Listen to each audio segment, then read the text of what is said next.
ನಮಸ್ಕಾರ. ರಿವ್ಯೂ ಚಾನಲ್ಗೆ ಸ್ವಾಗತ. ನನಗೆ ಸೌಖ್ಯ ಗಾಂವ್ಕರ್. ರಾಹುಲ್ ಗಾಂಧಿಗೆ ತಮ್ಮದೇ ಪಕ್ಷದ ಅಂದರೆ ಕಾಂಗ್ರೆಸ್ ಮುಖ್ಯಮಂತ್ರಿಯಿಂದ ಇದೆಂಥ ಮುಖಭಂಗ. ಈಗ ದೊಡ್ಡ ಕಾಂಟ್ರವರ್ಸಿ ಕಿಡಿಯನ್ನು ಹೊತ್ತಿಸಿದೆ ಇದೊಂದು ಬೆಳವಣಿಗೆ. BJP ಮುಗಿ ಬೀಳ್ತಾ ಇದೆ. ತಡ ಮಾಡದೆ ಕ್ಷಮೆ ಕೇಳಿ, ದೇಶದ ಜನರ ಮುಂದೆ ಕ್ಷಮೆ ಕೇಳಿ, ತಕ್ಷಣಕ್ಕೆ ನೀವು ಕ್ಷಮೆ ಕೇಳಿಬಿಟ್ಟು ನಿಮ್ಮ ನಿಲುವು ಬದಲಾಗಿದೆ ಅಂತ ತಿಳಿಸಿ ಅಂತ ಮುಗಿ ಬೀಳ್ತಾ ಇರೋದು. ಏನು ಹಾಗಾದರೆ ರಾಹುಲ್ ಗಾಂಧಿಯವರ ಬಹುದೊಡ್ಡ ಅಸ್ತ್ರದ ವಿಚಾರದಲ್ಲಿ ಕಾಂಗ್ರೆಸ್ಸೇ ಕೊಟ್ಟಿರೋ ಶಾಕ್ ಮಾಹಿತಿ ಮುಂದೆ ಇಡ್ತಾ ಇದ್ದೀವಿ. ಮಿಸ್ ಮಾಡಿದ್ರೆ ನಮ್ಮ ಚಾನಲ್ನ ಸಬ್ಸ್ಕ್ರೈಬ್ ಮಾಡಿ, ಹಾಗೆ ನಿಮ್ಮ ಅಭಿಪ್ರಾಯ ಕಮೆಂಟ್ ಮಾಡಿ ತಿಳಿಸಿ. ಎಸ್ ವೀಕ್ಷಕರೇ, ಕಾಂಗ್ರೆಸ್ನ ಇವತ್ತಿನ ಪರಿಸ್ಥಿತಿಗೆ ಇಂತಹ ವಿಚಾರಗಳೇ ಕಾರಣ ಅನ್ನೋದ್ರಲ್ಲಿ ಅನುಮಾನ ಇಲ್ಲ. ಯಾಕೆ ಕಾಂಗ್ರೆಸ್ ಈ ಪರಿಸ್ಥಿತಿಯಿಂದ ಮೇಲೆ ಹೇಳೋದಕ್ಕಾಗ್ತಿಲ್ಲ ಅಂದರೆ ಹೇಳೋದೊಂದು ಮಾಡೋದು ಇನ್ನೊಂದು ಅನ್ನೋ ಥರ ಆಗಿ BJPಗೆ ತಾನಾಗ ಅಸ್ತ್ರ ಸಿಗ್ತಾ ಇರೋದು. ಅದಕ್ಕೆ ಬೆಸ್ಟ್ ಎಕ್ಸಾಂಪಲ್ ಈ ಬೆಳವಣಿಗೆ. BJP ಈಗ ಕೆಂಡ ಕಾರ್ತಿರೋದು ರಾಹುಲ್ ಗಾಂಧಿಯವರಿಗೆ ಅತಿ ದೊಡ್ಡ ಮುಜುಗರದ ವಿಚಾರ. ಇಡೀ ರಾಷ್ಟ್ರ ರಾಜಕಾರಣದಲ್ಲಿ ಇದು ಸೌಂಡ್ ಆಗ್ತಿದೆ. ಈಗ ಹೊಸದಾಗಿ ಮುಖ್ಯಮಂತ್ರಿ ಆಗಿರುವಂತಹ ತೆಲಂಗಾಣ ರೇವಂತ್ ರೆಡ್ಡಿ ಅವರು ಗೌತಮ್ ಅದಾನಿಯವರ ಪುತ್ರ ಅದಾನಿ ಗ್ರೂಪ್ನ CEO ಕರಣ್ ಅದಾನಿಯವರ ಜೊತೆಗೆ ಹೈದರಾಬಾದ್ನಲ್ಲಿ ಬಿಗ್ ಮೀಟಿಂಗ್ ನಡೆಸಿದ್ದಾರೆ ರೇವಂತ್ ರೆಡ್ಡಿ. ಹೊಸ ಇಂಡಸ್ಟ್ರಿಗಳನ್ನು ಆಕರ್ಷಿಸೋ ನಿಟ್ಟಿನಲ್ಲಿ ರೆಡ್ ಕಾರ್ಪೆಟ್ ಹಾಸಿರೋದು, ಒಂದಿಷ್ಟು ಮಾತುಕತೆ ಕೂಡ ಫೈನಲ್ ಆಗಿದೆ ಅಂತ ಹೇಳಲಾಗ್ತಿರೋದು. ಈಗ ಸಬ್ಸಿಡಿ ಕೊಡ್ತೀವಿ, ನಾವು ಎಲ್ಲ ಸೌಲಭ್ಯಗಳನ್ನು ಬೇರೆ ರಾಜ್ಯಗಳಿಗಿಂತ ಹೇಗೆ ಬೆಟರ್ ಆಗಿ ಕೊಡ್ತೀವಿ ಅನ್ನೋ ಆಫರ್ಸನ್ನು ಅದಾನಿ ಗ್ರೂಪ್ ಮುಂದೆ ಇಟ್ಟಿರುವ ರೇವಂತ್ ರೆಡ್ಡಿ ತೆಲಂಗಾಣ ಅಭಿವೃದ್ಧಿಪಡಿಸುವ ನಿಟ್ಟಿನಲ್ಲಿ, ಉದ್ಯೋಗ ಸೃಷ್ಟಿ ನಿಟ್ಟಿನಲ್ಲಿ, ಇಂಡಸ್ಟ್ರಿಯಲ್ ಡೆವಲಪ್ಮೆಂಟ್ ನಿಟ್ಟಿನಲ್ಲಿ ವಿಶೇಷವಾಗಿ ಈಗ ಅದಾನಿ ಗ್ರೂಪನ್ನು ವೆಲ್ಕಮ್ ಮಾಡ್ತಿರೋದು ಕಾಂಗ್ರೆಸ್ನ ಮುಖ್ಯಮಂತ್ರಿ ನೂತನವಾಗಿ ಆಯ್ಕೆಯಾಗಿರುವಂಥ ರೇವಂತ್ ರೆಡ್ಡಿ ಅವರು. ಇದು ಈಗ BJP ಸಿಡಿದೇಳೋ ಕಾರಣ ಆಗಿದೆ. ಇದೇನು ಮೊದಲ ಎಕ್ಸಾಂಪಲ್ ಅಂತ ಅಲ್ಲ.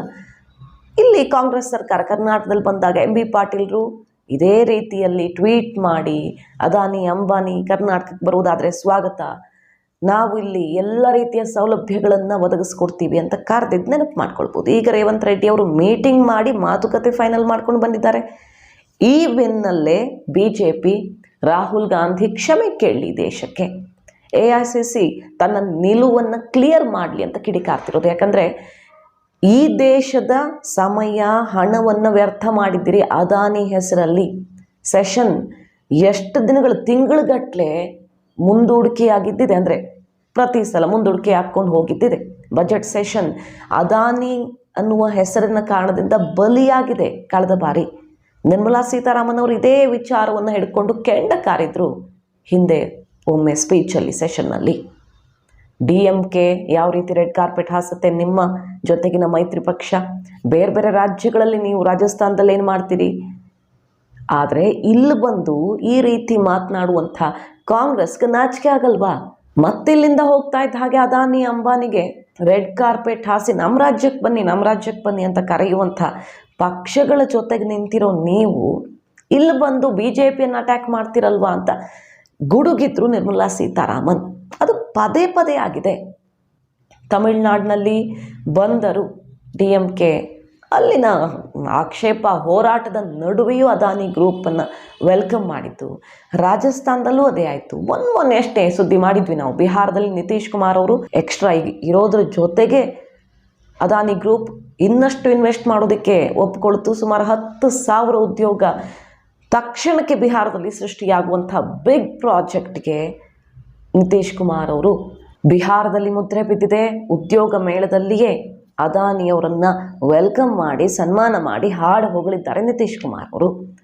ಈಗ ನೋಡಿದ್ರೆ ಬೇರೆಲ್ಲ ಮಿತ್ರ ಪಕ್ಷಗಳನ್ನು ಬಿಟ್ಟು ಹಾಕಿ ರೇವಂತ್ ರೆಡ್ಡಿ ಅವರು ಹೈದರಾಬಾದ್ನಲ್ಲಿ ಮೀಟಿಂಗ್ ಮಾಡಿಬಿಟ್ಟು ಬನ್ನಿ, ನಮ್ಮ ರಾಜ್ಯಕ್ಕೆ ಬನ್ನಿ, ಎಲ್ಲ ಸೌಲಭ್ಯಗಳನ್ನು ಒದಗಿಸ್ಕೊಡ್ತೀವಿ, ನಮಗೆ ಅನಿವಾರ್ಯ ಕೈಗಾರಿಕೆ ಬೇಕೇ ಬೇಕು ಈಗ ಅನ್ನೋ ಕಾರಣಕ್ಕೆ ಈಗ ವೆಲ್ಕಮ್ ಮಾಡಿರೋದಿದೆಯಲ್ವ, ಅದು ಕಿಚ್ಚನ್ನು ಹೊತ್ತಿಸಿರೋದು. BJP ಕೇಳ್ತಾ ಇರೋದು, ಎಷ್ಟು ಸೆಷನ್ ಹಾಳು ಮಾಡಿದ್ದೀರಿ, ಅದಾನಿ ನಮ್ಮ ಪಕ್ಷಕ್ಕೆ ಸರ್ಕಾರಕ್ಕೆ ಆ ಹೆಸರನ್ನು ಲಿಂಕ್ ಮಾಡಿ ಇವ್ರ ಜೇಬ್ ತುಂಬಿಸ್ತಿದ್ದೀರಿ, ಇವ್ರಿಗೋಸ್ಕರ ನಡೀತಾ ಇದೆ ಸರ್ಕಾರ ಅಂತ ಎಷ್ಟು ಪಾರ್ಲಿಮೆಂಟ್ ಸೆಷನ್ಗಳನ್ನು ಹಾಳು ಮಾಡಿದ್ದೀರಿ, ಎಷ್ಟು ಸಲ ಮುಂದೂಡಿಕೆ ಆಗೋ ಥರ ರಾಜ್ಯಸಭೆ ಲೋಕಸಭೆ ಎರಡೂ ಕಡೆ ಗಲಾಟೆಯಾಗಿ ಎಷ್ಟು ಸಮಸ್ಯೆ ಆಗಿದೆ, ಇಷ್ಟೆಲ್ಲ ಸಮಸ್ಯೆ ತಂದಿಟ್ಟ ನಿಮ್ಮ ನಿಲುವನ್ನು ಈಗ ಕ್ಲಿಯರ್ ಮಾಡಿ, ಇಲ್ಲ ರಾಹುಲ್ ಗಾಂಧಿಯವರು ಕ್ಷಮೆ ಕೇಳಲಿ, ಕಾಂಗ್ರೆಸ್ ನಾಯಕರು ಕ್ಷಮೆ ಕೇಳಲಿ ಅಂತ ಕಿಡಿಕಾರಿರೋದು. ಪ್ರಹ್ಲಾದ್ ಜೋಶಿ ಸೇರಿದಂತೆ ಬೇರೆ ಬೇರೆ ನಾಯಕರೀಗ ಕಾಂಗ್ರೆಸ್ನತ್ತ ಮುಗಿಬೀಳ್ತಿದ್ದಾರೆ.